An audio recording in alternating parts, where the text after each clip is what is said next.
বিসমিল্লাহির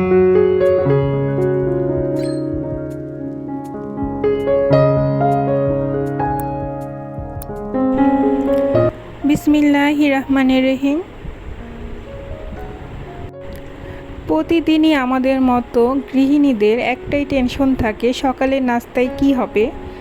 আর সেই টেনশন করতে করতে কিন্তু দেখা যায় অর্ধেক বেলা পার হয়ে যায়। আর যদি সেই চিন্তাটা আগে থেকেই করে রাখি তাহলে কিন্তু আমাদের সকালে উঠে আর দেরি হয় না নাস্তা বানাতে। সরাসরি দেখা যায় রান্নাঘরে ঢুকে একটা কিছু বানিয়ে নেওয়া যায় শর্টকাটে। তো আজকেও সেই চিন্তা থেকে নাস্তাটা বানিয়ে নিলাম। তো নান রুটি করে নিয়েছি আর একটু ডাল ভুনা করেছি। তো ডাল ভুনাটা কিন্তু আমি অফ ক্যামেরাতেই করে নিয়েছি। আর এখানে আমি আগে থেকে কিন্তু ডোটা তৈরি করে রেখেছিলাম, প্রায় 15-20 মিনিট রেস্টে রেখেছি, বেশিক্ষণ না। আর এই সময়ের মধ্যে কিন্তু আমি ডালটাও রান্না করেই নিয়েছি। আর এই তো আমার রুটিগুলো বানানো হয়ে গেছে। তো আজকে নাস্তাতে এটাই থাকবে। আর ফ্রিজে ছিল কিছু পায়েস রান্না করা আর মিষ্টি, তো সেই দিয়ে আলহামদুলিল্লাহ আজকের আমাদের নাস্তাটা সকালের কমপ্লিট হয়ে যাবে। আসসালামু আলাইকুম ভিউয়ার্স, কী অবস্থা? সকলেই কেমন আছেন? আশা রাখি আল্লাহ পাকের অশেষ অশেষ রহমতে আপনারা যেখান থেকে আজকের ভিডিওটি দেখেন না কেন সকলেই ভালো আছেন, সুস্থ আছেন এবং আমি আমার পরিবার সহ আপনাদের দোয়ায় ভালোই আছি। তাহমিদাস ডেইলি ব্লগ থেকে আরও একটি নতুন ভিডিও নিয়ে চলে এলাম আমি তাহমিদা। সকালে নাস্তার পালা তো শেষ। তো এই যে কিছু বিস্কিট আনা হয়েছিল, তো সেগুলো কিন্তু বয়েমে রাখাই হচ্ছিল না, প্যাকেট থেকে কিন্তু খেয়ে খেয়ে শেষ করে ফেলছি। তো দেখলাম যে না, রাখতে হবে, না রাখলে কিন্তু পিঁপড়া লাগবে বিস্কিটে। তো এই তো আমি এক কাচের বয়েমে রেখে দিলাম। তো বিস্কিট কিন্তু ছোট বাচ্চা ঘরে থাকলে অনেক লাগে, আর বিশেষ করে আমিও কিন্তু টুকটাক বিস্কিট খাই। চা কিন্তু আমাকে বিস্কিট ছাড়া মোটেও ভালো লাগে না। তো যখনই চা খাই আমি কিন্তু একটু বিস্কিট বা একটু চানাচুর দিয়ে কিন্তু খাবো, এটা আমার অভ্যাস। এখন পর্যন্ত যে সকল আপু ও ভাইয়ারা আমার ভিডিওটির সাথেই আছেন, প্লিজ ছোট্ট একটি লাইক দিয়ে ভিডিওটি কন্টিনিউ করবেন। আর এই ধরনের ভিডিও যদি আপনারা সবসময় পেতে চান তো আমার এই ছোট্ট চ্যানেলটি সাবস্ক্রাইব করে আমার চ্যানেলের পাশেই থেকে যেতে পারেন। যদি আপনি এই কাজটি অলরেডি করে থেকেছেন তো আপনাকে জানাই অসংখ্য অসংখ্য ধন্যবাদ ও মন থেকে দোয়া। যারা আমার এই ভিডিওর সাথে রিলেটেড, যাদের পরিবারগুলো আমার মতোই ঘর গুছিয়ে বা সাজিয়ে রাখতে চাই, তো আমি বলবো যে আজকের এই ভিডিওটি বা আমার ভিডিওগুলো সেই সকল আপুদেরই জন্য যাদের পরিবারের সাথে আমার পরিবারের কিছু কাজকর্ম মিলে যায়। আসলে এমন হয় না যে অনেকের ভিডিও দেখতে গেলে মনে হয় যে এই তো আমার পরিবারের মতোই, আমার সাথে মিলে যাচ্ছে। আমার কিন্তু এমনটা অনেকের ভিডিও দেখতে গেলেই মনে হয় যে আমার মতোই কাজগুলো, আমার মতোই সাজানো গোছানো বা আমার মতোই অনেক কিছুই মিলে যায়। তো আসলে সেই থেকেই আমার এই কথাগুলো বলা যে যাদের পরিবারের সাথে আমার এই ছোট্ট পরিবারটা মিলে যাবে তো অবশ্যই আপনারা আমার চ্যানেলটিকে সাবস্ক্রাইব করে রাখতে পারেন। তো অনেক কথাই কিন্তু বলে ফেলছি।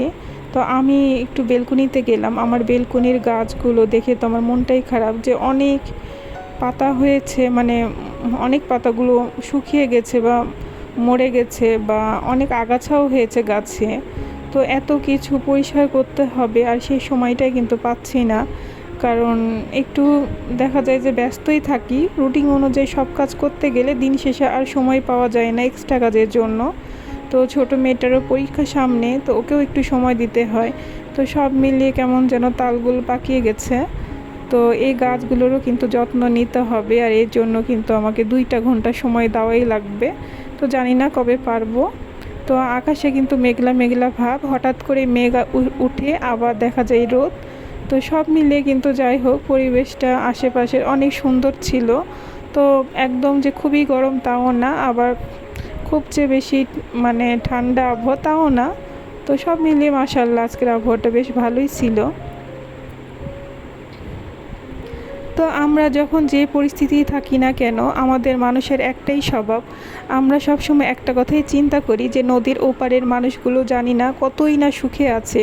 তো আমরা যারা মানে নিচে নিচে থাকি বা বস্তিতে থাকি বা নিচতলায় থাকি, তো বড় বড় অট্টালিকা বা বিল্ডিং দেখলে আমরা এটাই মনে করি যে তারা না অনেক সুখেই আছে, ভালো আছে, তাদের কোনো কিছুর অভাব নাই, চাওয়ার আগেই সব কিছু পেয়ে যায়, তাদের টাকা পয়সা গহনা বাড়ি গাড়ি কোনো কিছুর অভাব নেই। দেখে কিন্তু আমরা বেশ হিংসা করি বা লোভ করি বা অনেক কিছু আশা করি, কিন্তু দেখা যায় যে না, তাদের অবস্থা হয়তো বা আমাদের থেকেও অনেক করুণ বা অনেক কষ্টেই বা আছে, কোথাও না কোথাও তাদেরও কষ্ট দুঃখ লুকিয়ে আছে, যা হয়তো বা আমরা দূর থেকে বুঝতে পারছি না। তো সেইভাবে ওরাও কিন্তু ভাবে যে যারা নিচে থাকে বা বস্তিতে থাকে বা ছোট বাসায় থাকে, তো তারাও কিন্তু আমাদের থেকে সুখে আছে, কারণ আমাদের মতো তাদের বেশি চাওয়া পাওয়া না বা নাই, বা অনেক টাকা পয়সা নাই, অল্পতেই তারা সন্তুষ্ট বা অল্পতেই খুশি। তো আসলে আমরা দূর থেকে সবাই সবাইকে নিয়েই ভাবি যে তারা কতই না সুখে আছে, নিজের অবস্থান থেকে কেউ কখনোই সন্তুষ্ট থাকতে পারি না, আর এটাই হচ্ছে আমাদের মানুষের স্বভাব। তো আল্লাহ পাক হয়তো বা কাউকে দিয়ে পরীক্ষা করেন, আবার অনেককেই না দিয়েও পরীক্ষা করেন। তো এটাই হচ্ছে আমাদের পৃথিবীর নিয়ম। তো এটাই বলবো, আমরা যখন যেখানে যে অবস্থায় থাকি না কেন, সব মিলিয়ে আল্লাহর কাছে শুকরিয়া করব এবং সন্তুষ্ট থাকব। তো অনেক কথা বলে ফেললাম, যদি ভুল ত্রুটি করে থাকি তো অবশ্যই আপনারা ক্ষমা সুন্দর দৃষ্টিতেই দেখবেন। তো আমি কিন্তু দুইটা বেডরুম আর আমার লিভিং রুমটাও গুছিয়ে নিয়েছি, আর রান্না কিন্তু আমি ফাঁকে ফাঁকে করছি, তো সেইটা কিন্তু আপনাদের সাথে শেয়ার করা হচ্ছে না। তো আমি কিন্তু একটু গরুর মাংস রান্না করতে চড়িয়ে এসেছি, আর আজকের ভিডিওটি ছিল শুক্রবারে। তো আজকে পুরোটা দিন ভিডিও করে যে আমি আপলোড করতে পারবো সেটা আমি একদমই ভাবতে পারিনি। তো যাই হোক, চেষ্টা করেছি আর ইনশাল্লাহ সফলও হয়েছি। তো এই যে আমার রান্নাটা প্রায় শেষের দিকে, এখন আমি ঝোলের পানি দিয়ে দিব, আর সেই সাথে আপনাদের কাছ থেকেও বিদায় নিয়ে নিচ্ছি। আসসালামু আলাইকুম।